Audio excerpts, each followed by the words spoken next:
स्वागत है आपका अपने YouTube चैनल टीचिंग वर्ल्ड में। मेरा नाम संजीत हुआ और मैं इस वीडियो में आप लोगों के लिए लकार लेकर आया हूँ। पिछले वीडियो में मैंने पुरुष, वचन, कर्ता चार्ट पे वीडियो बनाया है। अगर आप लकार की इस वीडियो को देख रहे हैं तो आप पुरुष और वचन की वीडियो को देखना ना भूलें, क्योंकि लकार आपको तभी समझ में आएगा जब आप पुरुष और वचन को पढ़े हैं या उसके वीडियो को देखे हैं। ठीक है, तो इस वीडियो के डिस्क्रिप्शन में मैं उस वीडियो का लिंक यानी कि वचन और पुरुष का लिंक को डाल दिया हूँ। आप वहाँ से जाकर इस वीडियो को देख लें। तो चलिए आज का सेशन स्टार्ट करते हैं और लकार को पढ़ते हैं। समय के अनुसार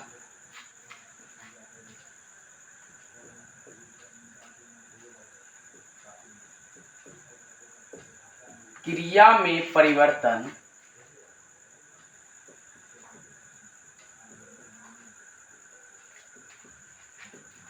लकार कहलाता है।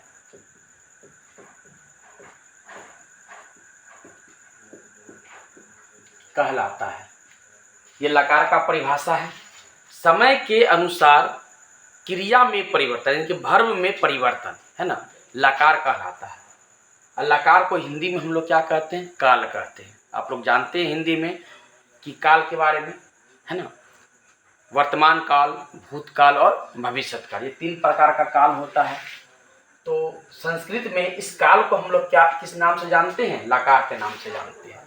तो आज हम लोग संस्कृत व्याकरण का इस टॉपिक लकार को पढ़ रहे हैं और लकार का परिभाषा हमारा ये हुआ, समय के अनुसार क्रिया में परिवर्तन लकार कहलाता है, यानी कि काल कहलाता है। अब यह जानेंगे कि लकार कितने प्रकार के होते हैं। तो लिखेंगे लकार मुख्यतः 5 प्रकार के होते हैं। मुख्यतः 5 प्रकार। लकार इससे 10 प्रकार का होता है, लेकिन अंडर मैट्रिक तक आप लोग मैट्रिक का एग्जाम दीजिएगा 2025 में, तो आप लोग मात्र 5 लकार के बारे में पढ़ लीजिएगा अच्छी तरह से, तो आपका काम बन जाएगा। तो इसीलिए आप लोग मात्र 5 लकार को ही सिलेबस में पढ़ना है। लकार मुख्यतः 5 प्रकार के होते हैं। नंबर 1 लट लकार। और लट लकार को हम लोग हिंदी में कहते हैं वर्तमान काल। उसके बाद दूसरा लकार है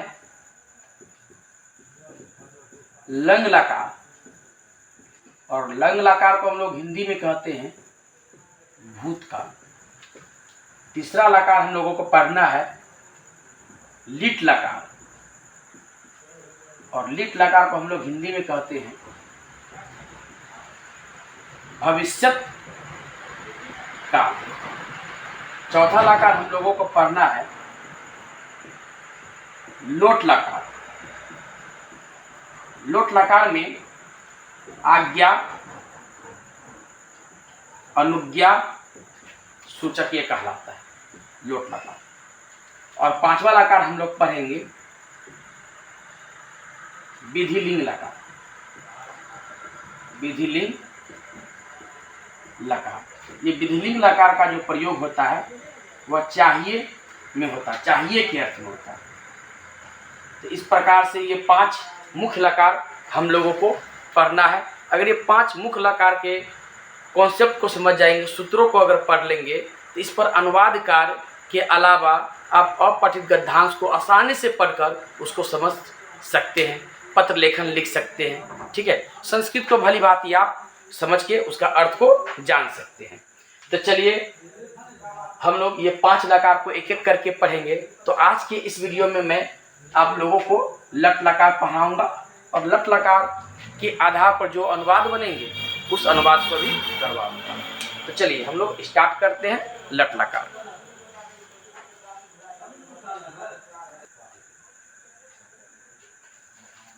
तो चलिए हम लोग जानते हैं लट लकार के बारे में। लट लकार को हम लोग हिंदी में वर्तमान काल कहते हैं। वाक्य के अंत में ता है, ती है, ते हैं, ता हूँ आदि लगा रहता है। याद रखना है आप लोगों को कि अगर सेंटेंस को यानी कि वाक्य को पहचानना है कि यह वाक्य किस लकार में है यानी कि किस काल में है, तो उस वाक्य के अंत में ता है, ती है, ते है, ता हूँ आदि लगा रहता है। अगर वाक्य के अंत में ता है, ती है, ते है आदि लगा रहे तो हम समझ जाएंगे कि यह वाक्य लट लकार में है यानी कि वर्तमान काल में है। बनावट इसका देखिए किस प्रकार से रहेगा। जैसे खाना, खाना हमारा एक क्रिया है, क्रिया के अंत में लगा रहता है, तो खाना हमारा क्रिया है, तो क्रिया में अगर हम ता हूँ जोड़ देंगे तो ये हो जाएगा खाता। तो जैसे हम अगर वाक्य के अंत में देखेंगे कि मैं भात खाता हूँ, तो जैसे देखेंगे खाता हूँ है तो समझ जाएंगे हम यह वाक्य जो है लट लकार में है, वर्तमान काल में है। जैसे यहाँ है गाना प्लस ती है तो गाती है ना, तो ती है यहाँ पे तो समझ जाएंगे यह जो वाक्य है वह लट लकार में है। इसी प्रकार से जाती हूँ है ना, आती हूँ, दौड़ती हूँ, खेलता हूँ, अगर ये लगा रहेगा तो समझ जाएंगे कि यह वाक्य जो है हमारा किस में है, लट लकार में है, वर्तमान काल में। जब यह हम पहचान जाएंगे कि यह सेंटेंस जो हमारा है लट लकार में है यानी कि वर्तमान काल में है, तो हम सोचेंगे इस लट लकार में कौन सा सूत्र हम प्रयोग करेंगे। तो लट लकार में जब वाक्य रहेगा तो उस वाक्य में हम लोग किस सूत्र का प्रयोग करेंगे, तो चलिए यहाँ पे देखते हैं। तो उसके लिए लट लकार के लिए यह सूत्र हमारा होता है ती त अंति, ती त अंति। उसके बाद होगा मध्यम पुरुष में सी थ थ, और उत्तम पुरुष में हो जाएगा आमी, आव, आम।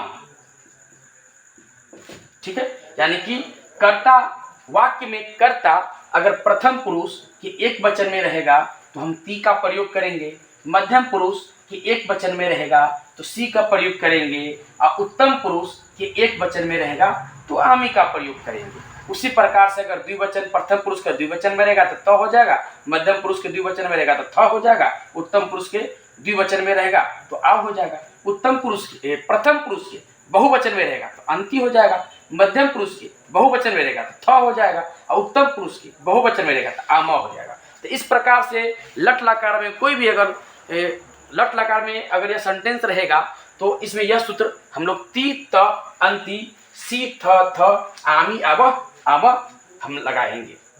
यहीं पर आपको पुरुष और वचन का प्रयोग मालूम चलेगा। यहाँ पर कर्ता को पहचानने के लिए कौन पुरुष के कौन वचन में है कर्ता, यह पहचानने के लिए आपको हम पिछले वीडियो में इसका वीडियो बना चुके हैं, वो वीडियो आप लोग जरूर देखिएगा ताकि आपको समझ में आसानी से आ जाए।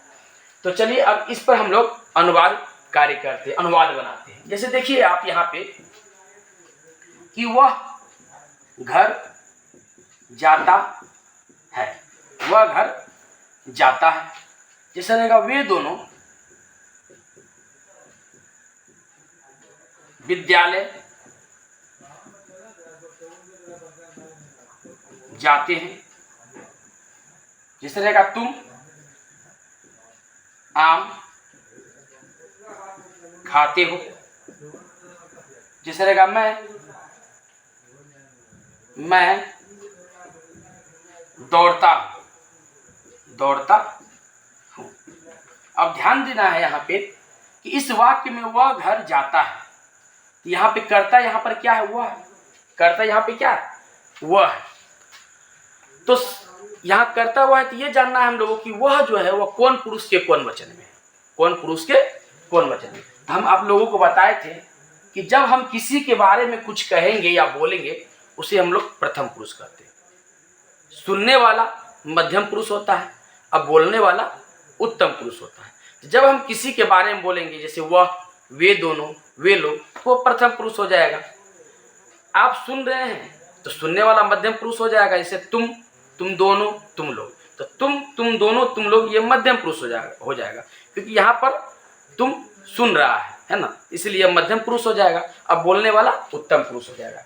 यहाँ पे कर्ता हमारा वह है, तो वह हम किसी के बारे में कुछ कह रहे हैं तो वह प्रथम पुरुष हो गया, और एक व्यक्ति के बारे में बोल रहे थे एक वचन हो गया। तो यानी कि कर्ता हमारा जो है यह प्रथम पुरुष के एक वचन में है। और प्रथम पुरुष के एक वचन में क्या होता है, ती होता है। तो हम लोग इस कर्ता में, यह कर्ता हम लोग समझ में आ गया, ये प्रथम पुरुष का एक वचन है, तो क्रिया में हम लोग कौन सूत्र का प्रयोग करेंगे, ती का प्रयोग करेंगे। तो चलिए इसको हम लोग बनाते हैं। तो वह का संस्कृत आप लोगों को हम बताए थे, कर्ता चार्ट में आप लोगों को बताए हैं, सह सा तत् तौ ते ते ता तानी। इसका मतलब होता है वह, वे दोनों, वे लोग। सह सा तत् इसका मतलब वह होता है, स होता है पुल्लिंग के लिए, सा होता है स्त्रीलिंग के लिए, और तत् होता है नपुंसकलिंग के लिए। यानी कि पहला वाला पुल्लिंग, दूसरा वाला स्त्रीलिंग के लिए और तीसरा वाला नपुंसकलिंग के लिए होता है। यहाँ पर वह घर जाता है, इस वाक्य में ये जो करता है वह पुल्लिंग है, इसलिए पुल्लिंग के लिए यहाँ पर हम लोग लगाए स। अगर वह घर जाती है तो यहाँ पर वह हो जाता स्त्रीलिंग, तो यहाँ पे हम लोग क्या लगाते, सा लगाते। सा का मतलब वह स्त्रीलिंग के लिए हो जाएगा। तो यहाँ पर देखिए वह के लिए स हो गया, और घर के लिए यहाँ पर लगाएंगे हम लोग गृह, घर के लिए गृह। और जाता है, तो जाता है का क्या हो जाएगा, गच्छ। जाना का होता है गच्छ, है ना। जाना का मूल धातु होता है गम, जाना का मूल धातु होता है गम। लेकिन जब हम लोग सूत्र में इसका अप्लाई करेंगे, सूत्र का अप्लाई करेंगे जाना में, तो यह गच्छ के साथ ये लगता है, इसलिए जाना का होगा गच्छ। लेकिन मूल धातु याद रखिएगा, जाना का गम होता है, लेकिन सूत्र का प्रयोग हम लोग गच्छ में करते हैं। तो जाना का गच्छ हो गया। अब ये कर्ता जानेंगे प्रथम पुरुष का एक वचन में, तो यहाँ से देखिए प्रथम पुरुष का एक वचन में ती है, तो गच्छ के साथ ती जोड़ दीजिए, गच्छति हो जाएगा, गच्छति। यहाँ पे होता है अति, तो अ चला गया छ में, छ हलंत में, छ हलंत के साथ अ मिल गया तो पूरा छ बन गया, और ती यहाँ पे है, ती लगा देंगे, गच्छति। सह गृहम गच्छति, वह घर जाता है। इस प्रकार से यह अनुवाद को हम बनाएंगे। जैसे देखिए वे दोनों विद्यालय जाते हैं, तो वे दोनों विद्यालय, तो वे दोनों का संस्कृत क्या हो जाता, तो हम वे दोनों का बताए हैं कर्ता चार्ट में, तौ ते ते। तौ हो जाता पुल्लिंग के लिए, और ते हो जाता स्त्रीलिंग के लिए और नपुंसकलिंग के लिए। तो वे दोनों का संस्कृत क्या हो जाएगा, तो यहाँ पे ध्यान दीजिएगा कि जाते हैं, है ना, वे दोनों विद्यालय जाते हैं। अगर जाती है रहता तो स्त्रीलिंग हो जाता, लेकिन यहाँ जाते हैं तो पुल्लिंग है, इसलिए पुल्लिंग के लिए हम लोग किसका प्रयोग करेंगे, वे दोनों के लिए तौ का प्रयोग करेंगे। तो वे दोनों का संस्कृत हमारा हो जाएगा तौ, तो तौ लगा देंगे। उसके बाद विद्यालय का यहाँ लगा देंगे विद्यालयम, और जाना का होता संस्कृत गच्छ। अब यहाँ पर ध्यान देना कि वे दोनों कौन पुरुष के कौन वचन में है, तो वे दोनों किसी के बारे में हम बोल रहे हैं। तो जब हम किसी के बारे में बोलेंगे तो प्रथम पुरुष हो जाएगा, प्रथम पुरुष का एक वचन क्या है, ती है, सॉरी प्रथम पुरुष का द्विवचन हो जाएगा। वे दोनों क्या हो जाएगा, प्रथम पुरुष का दो वचन।